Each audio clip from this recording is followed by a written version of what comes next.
Hi hello welcome back to Amita's kitchen and lifestyle. ಸ್ನೇಹಿತರೆ, ಇವತ್ತಿನ recipe ಬಂದು ನಿಮಗೆ ಅಂದಾಜು ಆಗಿರ್ಬೋದು ಏನು ಅಂತ. ಹೌದು, ಪುದೀನ ರೈಸ್ ಮಾಡುವ ಒಂದು ಆರೋಗ್ಯದಾಯಕವಾದ ಒಂದು ಬ್ರೇಕ್ಫಾಸ್ಟ್ ರೆಸಿಪಿ ಅಂತಲೇ ಹೇಳ್ಬೋದು.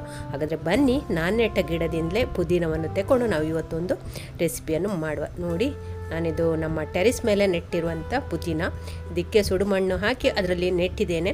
ಹಾಗೆ ಅದರ ಪಕ್ಕದಲ್ಲಿ ಒಂದು ಬಸಳೆ ಚಪ್ಪರ ಕೂಡ ನೀವು ನೋಡ್ಬೋದು. ಹಾಗೆ ನೋಡಿ, ಎಷ್ಟೊಂದು ಹೆಲ್ತಿಯಾದ ಒಂದು ಪುದೀನ ಗಿಡ ಉಂಟು. ನೋಡಿ, ಏನಿಲ್ಲ, ಇದಕ್ಕೊಂದು ಸುಡುಮಣ್ಣು ಹಾಕಿ ಅದರಲ್ಲಿ ನೆಟ್ಟರೆ ಸಾಕು, ತುಂಬ ಚೆನ್ನಾಗಿ ಬರ್ತದೆ. ನೋಡಿ, ಬೇಗನೆ ಒಂದು ಬೆಳವಣಿಗೆ ಆಗುವಂಥ ಒಂದು ಪುದೀನ ಸೊಪ್ಪು ಅಂತಲೇ ಹೇಳ್ಬೋದು.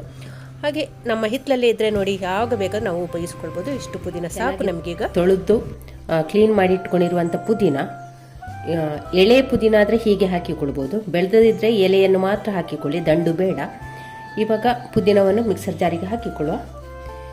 ನಾವೇ ಬೆಳೆದ ಪುದೀನದ ಕಾರಣ ಇಲ್ಲಿ ತುಂಬ ಎಳೆದು ಉಂಟಿದ್ದು, ಹಾಗಾಗಿ ನಾನು ದಂಡನ್ನು ಕೂಡ ಹಾಕಿಕೊಂಡಿದ್ದೇನೆ, ಎಳೆ ದಂಡನ್ನು ಕೂಡ.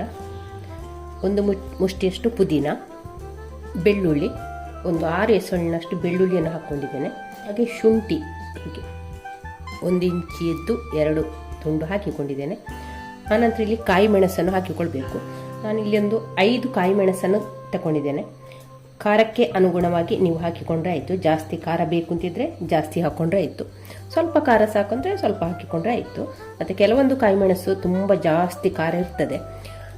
ಇಲ್ಲಿ ಸ್ವಲ್ಪ ಉಪ್ಪನ್ನು ಕೂಡ ಸೇರಿಸ್ತಾ ಇದ್ದೇನೆ. ಈಗ ಇದಕ್ಕೆ ಸ್ವಲ್ಪ ನೀರು ಹಾಕುವ. ನೀರು ಹಾಕಿ ಗ್ರೈಂಡ್ ಮಾಡಿಕೊಳ್ಳ, ತುಂಬ ನೀರು ಹಾಕಿಕೊಳ್ಳೋದು ಬೇಡ. ಇಲ್ಲಿ ಗ್ರೈಂಡ್ ಮಾಡಿಕೊಂಡಾಯಿತು. ನಾವಿಲ್ಲಿ ಪುದೀನ ಪೇಸ್ಟನ್ನು ಮಾಡಿಕೊಂಡಿದ್ದೇವೆ. ಇಲ್ಲಿ ಬಾಣಲಿಗೆ ಎಣ್ಣೆ ಹಾಕಿ ಕಾಯಲಿಕ್ಕೆ ಇಟ್ಟಿದ್ದೇನೆ. ಇವಾಗ ಇದಕ್ಕೆ ಸಾಸಿವೆಯನ್ನು ಹಾಕ್ತಾ ಇದ್ದೇನೆ. ಇಲ್ಲಿ ನೆಲಕಡಲೆಯನ್ನು ಕೂಡ ಸೇರಿಸಿಕೊಳ್ಳುವ. ಕಡಲೆಬೇಳೆ, ಉದ್ದಿನಬೇಳೆ, ಇದನ್ನೊಮ್ಮೆ ಚೆನ್ನಾಗಿ ಹುರ್ಕೊಳ್ಳುವ. ಸಾಸಿವೆ ಚೆನ್ನಾಗಿ ಚಟಾಪಟ ಅಂತ ಹೇಳ್ತಾ ಉಂಟು. ಸಾಸಿವೆ ಸಿಡಿದ ನಂತರ ಬೇಸೊಪ್ಪು ಹಾಕೊಳ್ಳುವ. ಹಾಗೆ 2 ತೆಳ್ಳಗೆ ಕಟ್ ಮಾಡಿ ಇಟ್ಟುಕೊಂಡ ಈರುಳ್ಳಿಯನ್ನು ಕೂಡ ಸೇರಿಸಿಕೊಳ್ತಾ ಇದ್ದೇನೆ. ಈರುಳ್ಳಿಯನ್ನು ಸ್ವಲ್ಪ ಟ್ರಾನ್ಸ್ಪರೆಂಟ್ ಆಗುವ ತನಕ ಹುರ್ಕೊಂಡ್ರೆ ಆಯಿತು. ಪೂರ್ತಿ ಕೆಂಪಾಗಬೇಕು ಅಂತೇನಿಲ್ಲ. ಇಲ್ಲಿ ಈರುಳ್ಳಿ ಕಾಯಲಿಕ್ಕೆ ಒಂದು ಸ್ವಲ್ಪ ಉಪ್ಪನ್ನು ಸೇರಿಸ್ತಾ ಇದ್ದೇನೆ. ನಾವು ಮಸಾಲೆ ರುಬ್ಬುವಾಗ ಕೂಡ ಉಪ್ಪನ್ನು ಹಾಕಿಕೊಂಡಿದ್ದೇವೆ. ಹಾಗೆ ಅನ್ನವನ್ನು ಬೇಯಿಸಿಕೊಳ್ಳುವಾಗ ಕೂಡ ಉಪ್ಪನ್ನು ಸೇರಿಸಿಕೊಂಡು ಅನ್ನವನ್ನು ಬೇಯಿಸಿಕೊಂಡಿದ್ದೇನೆ. ಆದ ಕಾರಣ ಉಪ್ಪಿನ ಹದ ನೋಡಿಕೊಂಡು ಹಾಕಿದರೆ ಆಯಿತು. ಇವಾಗ ಇಲ್ಲಿ ನೋಡಿ, ಈರುಳ್ಳಿ ಒಂದು ಸ್ವಲ್ಪ ಕೆಂಪಗಾಗೋ ತನಕ ಫ್ರೈ ಮಾಡಿ. ಇವಾಗ ನಾವು ಇದಕ್ಕೆ ಪುದೀನದ ಮಸಾಲೆಯನ್ನು ಹಾಕಿಕೊಳ್ಳುವ.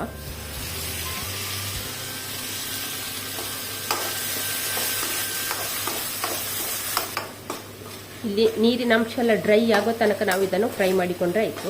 ಸೈಡಿಂದ ಎಣ್ಣೆ ಬಿಟ್ಟುಕೊಳ್ತದೆ, ಆ ತನಕ ಹುರ್ಕೊಳ್ಳುವ. ಸ್ನೇಹಿತರೆ, ಆರೋಗ್ಯದಾಯಕವಾದ ಒಂದು ರೆಸಿಪಿ ಅಂತ ಹೇಳ್ಬೋದು. ಬೆಳಗಿನ ಹೊತ್ತಿಗೆಲ್ಲ ತಿಂದರೆ ಉಂಟಲ್ಲ, ಡೈಜೆಷನ್ಗೆಲ್ಲ ತುಂಬ ಒಳ್ಳೆಯದು. ಹಾಗೆ ನೀವು ಕೂಡ ಒಂದ್ಸಲ ಟ್ರೈ ಮಾಡಿ.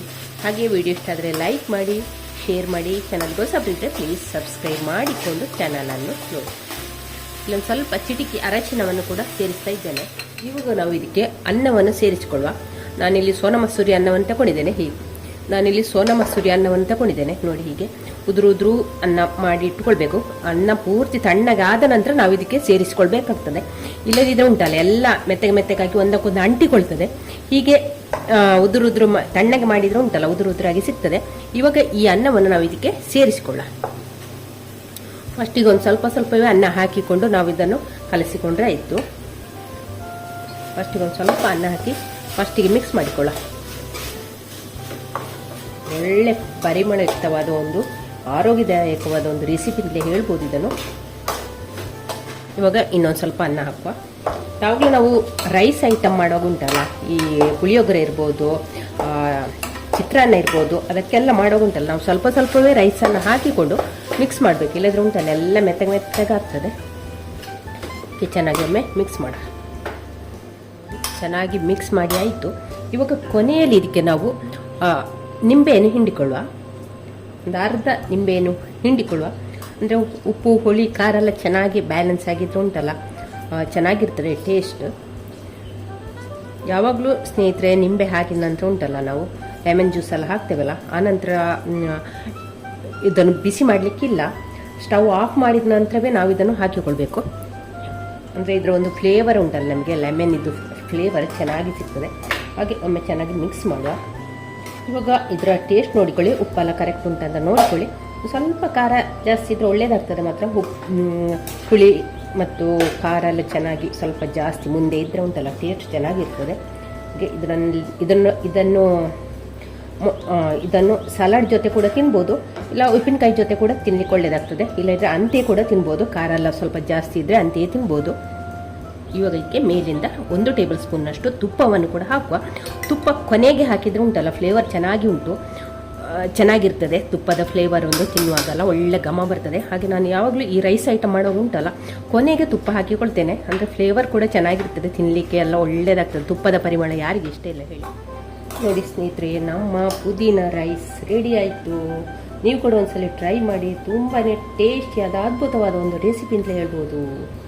ಥ್ಯಾಂಕ್ ಯು ಸ್ನೇಹಿತರೆ, ನಾಳೆ ಸಿಗೋಣ.